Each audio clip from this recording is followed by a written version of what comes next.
ദൈവമാതാവിന് മഹത്വം ഉണ്ടായിരിക്കട്ടെ. ഈശോയ്ക്ക് മഹത്വം ഉണ്ടായിരിക്കട്ടെ. കൃപാസനം മാതാവിൻ്റെ സന്നിധിയിൽ വന്ന് സാക്ഷ്യം പറയാൻ ലഭിച്ച അനുഗ്രഹത്തിനായി ഞാൻ നന്ദി പറയുന്നു. അതോടൊപ്പം ജോസഫ് അച്ഛനെയും ഈ സന്ദർഭത്തിൽ ഓർക്കുന്നു. എൻ്റെ പേര് ആശിഷ്. ഞാൻ കോട്ടയത്തു നിന്ന് വരുന്നു. ഞാൻ ജർമ്മനിയിൽ രജിസ്റ്റേർഡ് എഞ്ചിനീയറായിട്ട് വർക്ക് ചെയ്യുന്നു. ഇതെൻ്റെ വൈഫ് അഞ്ജു. 2024 എൻ്റെ അമ്മ മുഖാന്തരമാണ് ഞാൻ കൃപാസനത്തെ പറ്റി അറിയുന്നത്. അതിനുശേഷം ഞാൻ ഓൺലൈൻ ഉടമ്പടി എടുക്കുകയും പിന്നീട് 2025 നേരിട്ട് വന്ന് ഉടമ്പടി എടുക്കുകയും ഇന്ന് ഞാൻ ഉടമ്പടി പുതുക്കാനായിട്ട് ഇവിടെ എത്തിയിരിക്കുകയാണ്. 2021 ഞാൻ മാസ്റ്റേഴ്സ് പഠിക്കാനായിട്ട് ജർമ്മനിയിലോട്ട് പോകുന്നത്.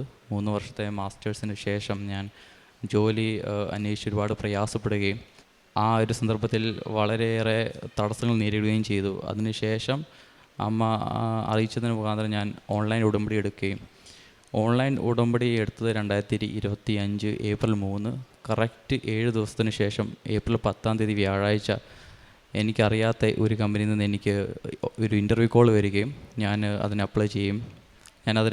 അവർ എന്നെ ഇൻ്റർവ്യൂവിന് വിളിക്കുകയും ചെയ്യുമായിരുന്നു. എൻ്റെ വീടിന് വെറും 1/2 കിലോമീറ്ററിന് പരിധിയിലുള്ളിലാണ് ആ കമ്പനി സ്ഥിതി ചെയ്യുന്നത്. ഞാൻ അതിൻ്റെ വാതിൽക്കൽ കൂടെയാണ് എപ്പോഴും സാധനം മേടിക്കാൻ പോകുന്നതും പാർട്ട് ടൈം ജോലി ചെയ്യാൻ പോകുന്നതും എല്ലാം. എന്നിട്ടും എൻ്റെ കണ്ണിൽ ആ കമ്പനി പെട്ടിട്ടുമില്ല, ഞാൻ അപ്ലൈ ചെയ്തിട്ടുമില്ല, എനിക്ക് അറിയത്തുമില്ല, അവർക്ക് എന്നെ അറിയത്തില്ല, യാതൊരു കണക്ഷനും ഇല്ല. മാതാവിൻ്റെ അനുഗ്രഹത്താൽ മൂലം മാത്രമാണ് എനിക്ക് ഇങ്ങോട്ടൊരു ജോബ് ഓഫർ വരികയും ഞാനത് നേടുകയും ചെയ്തത്. ജോലി ഓഫർ ലഭിച്ചതിന് ശേഷം വളരെയേറെ പ്രയാസങ്ങളുണ്ടായിരുന്നു. നാട്ടിൽ പഠിച്ച ഡിഗ്രി സർട്ടിഫിക്കറ്റ് കൺവേർട്ട് ചെയ്യാനുണ്ടായിരുന്നു. അതിന് കുറേ ഫോർമാലിറ്റീസും ബുദ്ധിമുട്ടുകളുണ്ടായിരുന്നു. ഈ ഒരു സന്ദർഭത്തിൽ ഞാൻ നാട്ടിൽ വരികയും നേരിട്ട് ഉടമ്പടി എടുക്കുകയും ചെയ്തു കഴിഞ്ഞ ജൂണിൽ വെച്ച്. അതിനുശേഷം ഞാൻ കഴിഞ്ഞ ജൂലൈ ജോലി സ്റ്റാർട്ട് ചെയ്യാമെന്നുള്ളൊരു ധാരണയിലാണ് ചെന്നത്. പക്ഷേ ഡോക്യുമെൻറ്റേഷൻ വളരെ താമസിച്ചത് മൂലം ജോലി ലഭിക്കുകയുണ്ടായില്ല. എങ്കിലൊരു ഇൻറ്റേൺഷിപ്പായിട്ട് തുടങ്ങാം എന്നാണ് ഞാൻ അവരോട് ആവശ്യപ്പെട്ടത്. അവരൊരു ഇൻറ്റേൺഷിപ്പ് തരാമെന്ന് ഓഫർ ചെയ്യുകയും ചെയ്തു. അപ്പോൾ ഞാൻ ഒരു ഇൻറ്റേൺഷിപ്പിൻ്റെ കോൺട്രാക്റ്റ് സൈൻ ചെയ്യാനെന്നുള്ള ധാരണയിൽ ജൂലൈ 1 ഞാൻ അവിടെ ചെല്ലുകയും, എന്നാൽ വളരെ കൗതുകരമായിട്ട് അവർ ഇൻറ്റേൺഷിപ്പിന് പകരം വെറും ഒരു ഇൻറ്റേൺഷിപ്പിന് പകരം എനിക്ക് ജോലി തന്നെ ഓഫർ ചെയ്യും. ആ ജോലി കണ്ടിന്യൂ ചെയ്ത് ഇപ്പോൾ ഇതുവരെ എത്തുകയും ചെയ്തു. ജോലി ലഭിച്ചതിന് ശേഷം വളരെയേറെ തടസ്സങ്ങളുണ്ടായിരുന്നു. വിസ എക്സ്റ്റൻഷൻ സമയത്ത് ശമ്പള വർധന ഒരു ആവശ്യമായിരുന്നു. ആ സമയത്തെല്ലാം ഞാൻ ഉടമ്പടി വസ്തുക്കളായുള്ള ഉപ്പും തൈലും ഉപയോഗിക്കുകയും ശമ്പള വർധന തടസ്സങ്ങളൊന്നുമില്ലാതെ മുന്നോട്ട് പോവുകയും ചെയ്തു.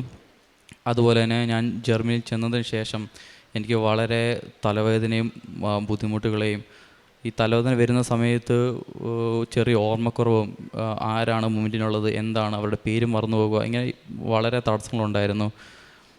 ഈ ഉടമ്പടി എടുത്തതിന് ശേഷം ഉടമ്പടി വസ്തുക്കളായിട്ടുള്ള ഉപ്പും തൈലവും അതുപോലെ തേനും ഉപയോഗിക്കാൻ തുടങ്ങിയത് പിന്നെ തലവേദനകളും ശാരീരിക ബുദ്ധിമുട്ടെല്ലാം മാറി ഇപ്പം അത് പൂർണ്ണമായി മാറുകയും ചെയ്തു. അതുപോലെ തന്നെ എൻ്റെ ജോലി തടസ്സം മൂലം എൻ്റെ വൈഫിൻ്റെയും ഞങ്ങളുടെ കല്യാണം നീണ്ടു പോവുമായിരുന്നു. എന്നാൽ ഞാൻ മാതാവിനോടുള്ള പ്രാർത്ഥന മൂലം യാതൊരു തടസ്സങ്ങളും സാമ്പത്തിക ബുദ്ധിമുട്ടുകളില്ലാതെ ഈ ജനുവരി തന്നെ ഞങ്ങളുടെ വിവാഹം നടക്കുകയും ചെയ്തു. പ്രേക്ഷിത പ്രവർത്തനമായിട്ട് ഞാൻ ഇവിടെ നിന്ന് ലഭിച്ച പത്രം ഞാൻ നാട്ടിലും അതുപോലെ തന്നെ ജർമ്മനിയിൽ ചെന്നിട്ടും ഞാൻ വിതരണം ചെയ്യുന്നുണ്ടായിരുന്നു. അച്ഛൻ്റെ യൂട്യൂബ് വീഡിയോസ് പരിചയക്കാർക്കും ഓൺലൈൻ ത്രൂ ഷെയർ ചെയ്യുകയും എനിക്ക് അടുത്ത പരിചയമുള്ള ആൾക്കാരെ ഞാൻ കൃപാസനത്തെപ്പറ്റി നേരിട്ട് പരിചയപ്പെടുത്തുകയും അവരെ ഇവിടെ നിന്ന് നൽകുന്ന അനുഗ്രഹങ്ങളെപ്പറ്റി വിശദീകരിക്കുകയും അവരും കൃപാസനത്തിൻ്റെ വീഡിയോകൾ കാണാൻ തുടങ്ങുകയും എല്ലാം ചെയ്യുന്നുണ്ടായിരുന്നു.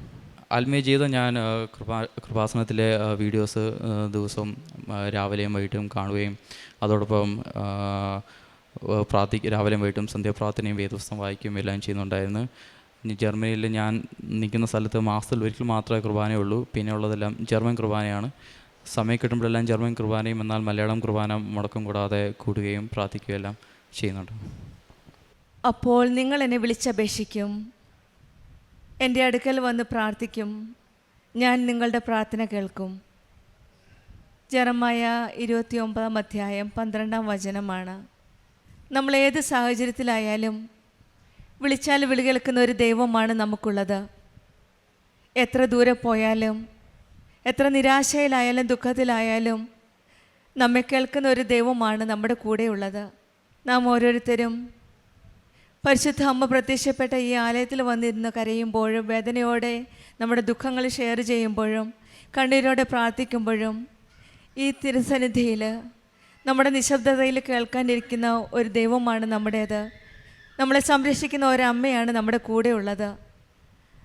ആ സംരക്ഷണത്തിൻ്റെ ഒരു സാക്ഷ്യമാണ് ആശിഷ് എന്ന മകൻ നമ്മളോട് ഷെയർ ചെയ്തത്. ഈ മകൻ പറഞ്ഞതുപോലെ ഒരു ജോലിക്ക് വേണ്ടി ഒരു ജോലി ചെയ്യുകയായിരുന്നു. പക്ഷെങ്കിൽ ഒരിക്കലും എക്സ്പെക്റ്റ് ചെയ്യാത്ത ഒരു കമ്പനിയിൽ നിന്ന്, ഒരു CV പോലും അയക്കാതെ, ഒരു കോണ്ടാക്റ്റും ഇല്ലാത്ത ഒരു കമ്പനിയിൽ നിന്നാണ് ഒരു കോള് വന്നത്. കോൾ ഇങ്ങോട്ടാണ് വന്നത്. ഈ മകൻ ഒന്നും ചെയ്തില്ല, അവിടെ പോയി പോലും ഇല്ല കമ്പനിയിൽ, അതും ജർമ്മനിയിലാണ്. പിന്നീടാണ് ഒരു നല്ലൊരു ജോബ് ഓപ്പർച്യൂണിറ്റി ഈ മകൻ്റെ ജീവിതത്തിലേക്ക് കടന്നു വന്നത്. അത് വീട്ടിൽ നിന്ന് 1/2 കിലോമീറ്റർ ദൂരെയുള്ള ഈ കമ്പനിയിലേക്കാണ്. ഈ മക്കൾ ആദ്യമേ പറഞ്ഞു, ഞാൻ എൻ്റെ അമ്മ പറഞ്ഞിട്ടാണ് ഇവിടെ കൃപാസനത്തിൽ വന്നതെന്ന്. വീട്ടിലുള്ള മറ്റ് വ്യക്തികളെല്ലാം ഉടമ്പടിയിലാണ്. അമ്മയാണ് ഈ മകന് പറഞ്ഞു കൊടുത്തത്, കൃപാസനത്തിന് അമ്മയുടെ അടുത്ത് പോവുക, പ്രാർത്ഥിക്കുക, ഉടമ്പടിയിൽ നിയോഗം വെച്ച് പ്രാർത്ഥിക്കുക എന്ന്.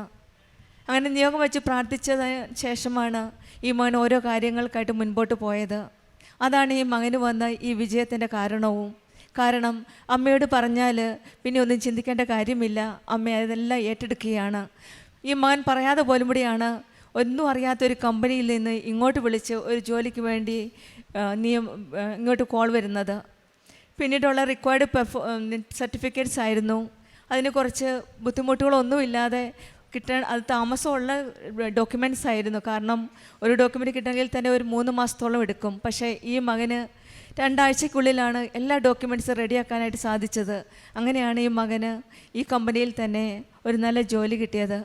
ഇതാണ് നമ്മൾ പറയണ സമയ ചുരുക്കത്തിൻ്റെ അമ്മ. 3 മാസത്തിൻ്റെ 2 ആഴ്ചയാക്കി.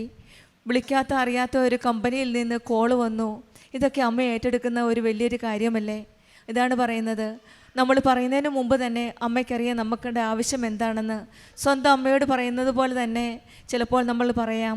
ഉടമ്പടി എടുത്ത മക്കൾക്ക് പറയേണ്ട ആവശ്യം പോലുമില്ല, ഒന്ന് പറഞ്ഞാൽ മതി. അമ്മ നമ്മുടെ ആഗ്രഹം അറിയുന്നതാണ്.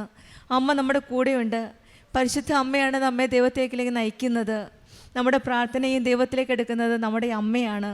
അമ്മ നമ്മോട് പറയുന്നത് എന്നെയല്ല, എൻ്റെ മകനെ വിളിക്കൂ, അവൻ പറയുന്നത് ശ്രവിക്കൂ, അവൻ പറയുന്നത് കേൾക്കൂ, അവൻ പറയുന്നത് ചെയ്യുക. നമ്മുടെ അമ്മയും നമ്മളോടൊപ്പമാണ് പ്രാർത്ഥിക്കുന്നത്. ആ അമ്മയുടെ മധ്യസ്ഥതയും ഇൻ്റർസെഷനിൽ കൂടി, ഈ പ്രാർത്ഥനയിൽ കൂടിയാണ് നമ്മൾക്ക് ഇത്രയും പെട്ടെന്ന് നമ്മുടെ കാര്യങ്ങളെല്ലാം നടത്തി തരുന്ന ഈശോയും അമ്മയും നമ്മുടെ കൂടെയുണ്ടെന്ന് നമുക്ക് മനസ്സിലാക്കാൻ സാധിക്കുന്നത്. പ്രത്യേകിച്ച് ഉടമ്പടി ജീവിതം നയിക്കുന്ന മക്കൾ വിശ്വസ്തയോടെ സന്തോഷത്തോടെ നമ്മുടെ ഉടമ്പടി ജീവിതം നയിക്കുമ്പോൾ അവരുടെ ജീവിതത്തിൽ ഒന്നും ഭയപ്പെടേണ്ട ആവശ്യമില്ല. അമ്മ, ഈശോയും അമ്മയും എല്ലാം ഏറ്റെടുക്കുകയാണ്. നിങ്ങൾ എന്നെ വിളിച്ചപേക്ഷിക്കും, നിങ്ങളെന്നോട് പ്രാർത്ഥിക്കും, ഞാൻ നിങ്ങളുടെ പ്രാർത്ഥന കേൾക്കുമെന്നാണ് ഇപ്പം പറഞ്ഞ വചനങ്ങൾ പറയുന്നത്. അതുപോലെ തന്നെയാണ് ഈ മകനുണ്ടായിരുന്ന തലവേദന. 2-3 വർഷമായിട്ടുണ്ടായിരുന്ന തലവേദനയായിരുന്നു. അതും ഉടമ്പടി വസ്തുക്കൾ വിശ്വാസപൂർവ്വം പ്രാർത്ഥിച്ച് മറ്റു മരുന്നുകളെല്ലാം സ്റ്റോപ്പ് ചെയ്തിട്ട് ഈ ഉടമ്പടി വസ്തുക്കൾ വിശ്വാസത്തോടെ പ്രാർത്ഥിച്ചുപയോഗിച്ചതിൻ്റെ ഫലമായിട്ടാണ് ആ രോഗസൗഖ്യം ഈ മകന് ലഭിച്ചത്. സാമ്പത്തിക ബുദ്ധിമുട്ടുകളുടെ നടുവിൽ നിന്നപ്പോഴാണ് ഈ മകൻ്റെ വിവാഹത്തിൻ്റെ കാര്യങ്ങളും അതും അമ്മയോട് പറഞ്ഞു, അമ്മയൊന്ന് നോക്കണേ. ആ സാമ്പത്തിക പ്രശ്നത്തിൻ്റെ നടുവിലും അമ്മ ഇവർക്കുള്ള വിവാഹം നടത്തി കൊടുത്തു. ഇതാണ് കാനായിലെ അമ്മ. ഈശോയോട് പറഞ്ഞ് അവർക്ക് വീഞ്ഞില്ല എന്ന്. ഇപ്പോഴിവിടെ ഒരു പറഞ്ഞു ഇവർക്ക് സാമ്പത്തിക ബുദ്ധിമുട്ടുണ്ട്, ഇവർക്ക് കല്യാണം നടത്തണമെന്ന്. അതും അതുപോലെ തന്നെ ഇവരുടെ ആഗ്രഹം അറിഞ്ഞ അമ്മ അതും ഈശോയിൽ നിന്ന് മേടിച്ചു കൊടുത്തു. പിന്നീട് ഈ മക്കൾ പറഞ്ഞതുപോലെ പ്രൊബേഷൻ കഴിഞ്ഞ് ശമ്പളം കൂട്ടുന്ന ഒരു കാര്യമായിരുന്നു. അതും ഈശോ ഇവരുടെ എല്ലാ കാര്യങ്ങളും അങ്ങോട്ട് ഏറ്റെടുത്ത് നടക്കുന്ന ഒരു സത്യസന്ധമായിട്ടൊരു ഹൃദയത്തിൽ നിന്ന് വരുന്ന പ്രാർത്ഥന ഈശോയും അമ്മയും നമ്മൾ പറയേണ്ട ആവശ്യമില്ല, അങ്ങ് ഏറ്റെടുക്കുകയാണ്. ഈ സാക്ഷ്യത്തെ നമുക്ക് മനസ്സിലാക്കാവുന്നത് ദൈവം ദൂരെയല്ല, നമ്മുടെ കൂടെയുണ്ട്. വിളിക്കുന്നവനെ കേൾക്കുന്ന ഒരു ദൈവമാണ്, ഒരു അമ്മയാണ് നമ്മുടെ കൂടെയുള്ളത്. ദൈവത്തെ വിളിക്കാൻ ധൈര്യം നമുക്ക് നൽകുന്നത് അമ്മയാണ്. അമ്മയുടെ കരം പിടിച്ച് ദൈവത്തിൻ്റെ വിളി നമുക്ക് ശ്രവിക്കാം. ഈശോയും അമ്മയും നമ്മുടെ ഉടമ്പടി ജീവിതത്തിൽ നമ്മുടെ കരം പിടിച്ച് മുന്നോട്ട് നയിക്കട്ടെ എന്ന് നമുക്കും പ്രാർത്ഥിക്കാം. ദൈവം കനിഞ്ഞനുകിയ എല്ലാ അനുഗ്രഹങ്ങൾക്കും, പ്രത്യേകിച്ചും ആശിഷ് മാത്യുവിനും കുടുംബത്തിനും ലഭിച്ച എല്ലാ അനുഗ്രഹങ്ങൾക്കും നമുക്ക് കരങ്ങളടിച്ച് ദൈവത്തെ മഹത്വപ്പെടുത്താം. യേശുവേ നന്ദി, യേശുവേ സ്തുതി. അത്യപൂർവ ദൈവാനുഭവങ്ങൾ ഇനി നിങ്ങൾക്കും സ്വന്തം.